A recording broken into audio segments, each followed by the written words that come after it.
So I was working on a video for the anniversary of Nintendo Switch's release that I still am going to work on and I'm going to finish, and it's going to be releasing at midnight tonight, since that is when I first got my hands on Nintendo Switch.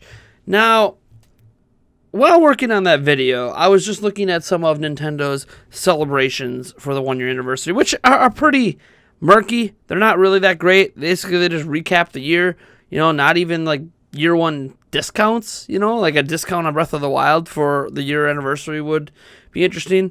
But something has happened, because in Australia, technically the Nintendo Switch released right now. It was already out as of now.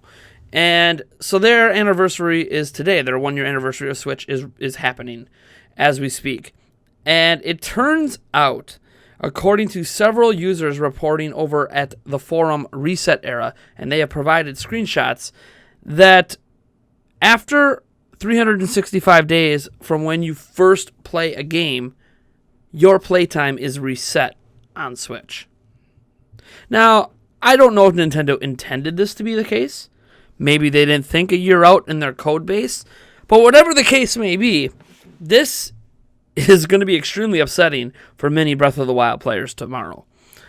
To see their hundreds upon hundreds of hours reset to 0 days played, to 0 time played, to 0 hours, is going to be upsetting because, well, in the grand scheme, all that really matters is that your save files are intact, because you know the adventure you have. You know what happened in the past year with Switch.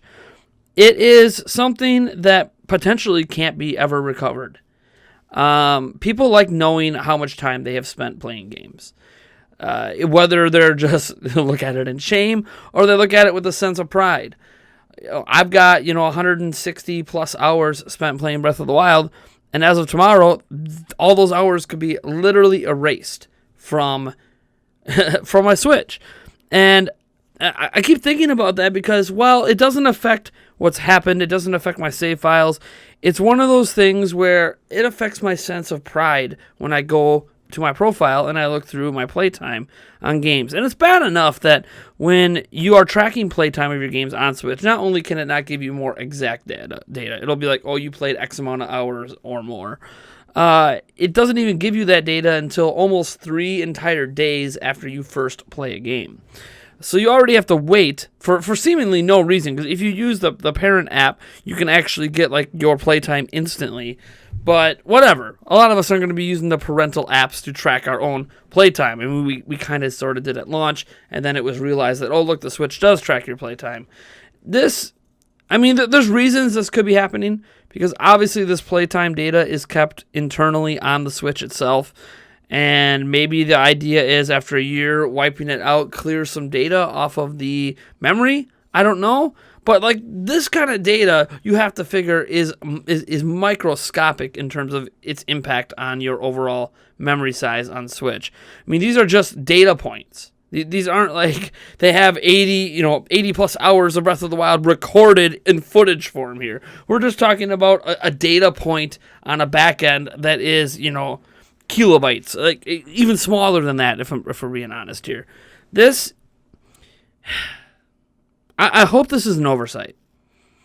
I hope this is just Nintendo's going to patch this out. Now that this is being pointed out, now that we're pointing it out and other outlets have pointed it out, that this is where it's going to end. And you might be wondering why I'm not just talking about this in our Prime News segment. And I will admit, I am going to talk about this during our Prime News breakdown at the end of the day today. But I needed to talk about this on its own because I feel like we need to draw attention to things like this before more and more users get affected. Nintendo, you need to update your Switches today. You need to send out an emergency update today that patches this out before everyone loses their Breath of the Wild data in terms of how long they've been playing. I realized that the importance of this data is entirely subjective and based on user to user. Many of you out there might not care about your time played in your profile, but I know that I do. I can't explain to you why I do, but I think one thing I like doing, and maybe I'm alone in this, every now and then, instead of playing games, I'll just go look at my profile, look at my time played, and reminisce about the hours I spent playing those games. And I'm not saying that I need a playtime for me to do that, but it certainly helps. Because I'll start thinking about what my initial hours were in Breath of the Wild and what was happening around the 80-hour mark for myself. And then what was happening at 160 hours just last week. Same with Odyssey. I think I got 90 plus hours in Odyssey. When I look at that 90 plus hour thing, I start remembering what I was doing at different moments in Super Mario Odyssey. Things that I might not be thinking about if I just try to think back on Mario Odyssey in general. Like, when I think about it in general, I'll start thinking about, oh, was it good? Was it fun? Was it this? Was it that? Versus just remembering my personal experience and my feeling when I first booted up that game. And to know that, because I was playing Breath of the Wild on March 3rd, literally at like 12:30 a.m. I got home from GameStop and just started playing and live streaming it. It's baffling to know that the only way I can preserve that memory now is to go back and look at my live stream that's actually privatized on the channel. To go back and know that something feels like it's being taken away from me. And again, I understand that playtime hasn't always been something that all games recorded. A lot of RPGs would give it to you on your save file, and systems started tracking playtime a while ago. But to me, this is an important feature of Switch. So important that it was notable at launch when people noticed their playtime wasn't being recorded and that we could kind of sort of track it through the Parental app. In fact, the only reason I ever had the Switch Parental app or the Nintendo Parental app on my phone was because it was an accurate way to track play data, because it allowed you to see how long someone had been playing X game, and then like you can externally kick them off the Switch and like shut down the system to force them to go to bed or whatever the case may be. It was a really nice way of tracking what's happening with your Switch at all times. I have actually used it one other time when I woke up and I noticed my son wasn't in his room at 3 a.m. So I go ahead and I'm looking at my Parental app, and sure enough, he's on Switch, and I hit a couple buttons and it kicked him off. It was actually kind of funny because he immediately came running to me. Oh my gosh, what's wrong with the Switch, Dad? I think I broke it. And it wasn't broken. He has no idea that I could actually do that I had the Parental app set up to do that because it's my Switch. I generally am not using the Parental app ever. But, situations rise up. He's a 4-year-old.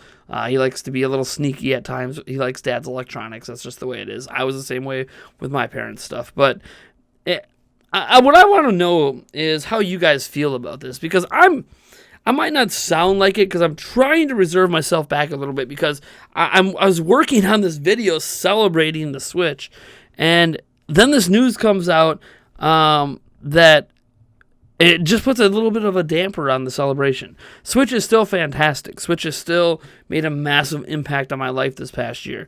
It's going to be a very emotional video I'm working on, but I have to get this out there. I have to let you guys know. I have to draw individual attention to it, because Nintendo, you just can't let this kind of stuff happen. It puts a damper on people celebrating the Switch at the 1-year anniversary. A lot of us are going to be looking back at when we picked up this thing at midnight, whether we had it on pre-order, whether we waited in long lines at Nintendo New York or Walmart or whatever the case may be, and we're proud to have this system. And Breath of the Wild is every bit as much about this celebration as the Switch is, because this is also the 1-year anniversary for Breath of the Wild, the runaway game of the year last year. It has so many awards. It's still collecting awards.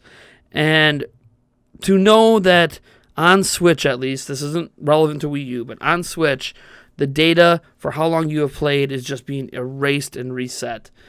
It kind of hurts a little bit. It stings. Anyways, you guys let me know what you think about this. If you agree that Nintendo needs to address this before it's too late for all of us in Europe and North America and all this stuff. And for people in Australia, it might already be too late. I don't think they can restore your playtime unless it happens to be stored in the game itself as well. And it might be, because I know they have that ability to draw your map, but that only goes back, draw your path in the game, but that only goes back so many hours. You're not going to get 200, 300, 400 plus hours of data out of that. So Anyways, folks, I am Nathaniel Rufflejans from Nintendo Prime, and if you like this video, you know what to do. And if you dislike the video, hit that dislike button. Why don't you go ahead and check out our brand new merch down in the description. It's from hellojuniper.com/Nintendo Prime. We got hoodies, we have hats, we have phone cases, we have t-shirts. Great stuff. We're going to be constantly adding new designs throughout the year to add some variety to our lineup. And we might even be looking into some more unique designs that aren't necessarily like Nintendo Prime. You know, like maybe like a Prime Things Happen shirt, or just something funny based around a meme that comes up during E3 with Nintendo or something. But it is what it is, folks. I am proud to be here, hopefully representing your guys' thoughts on this topic. And you know what, folks? I will catch you in the next one.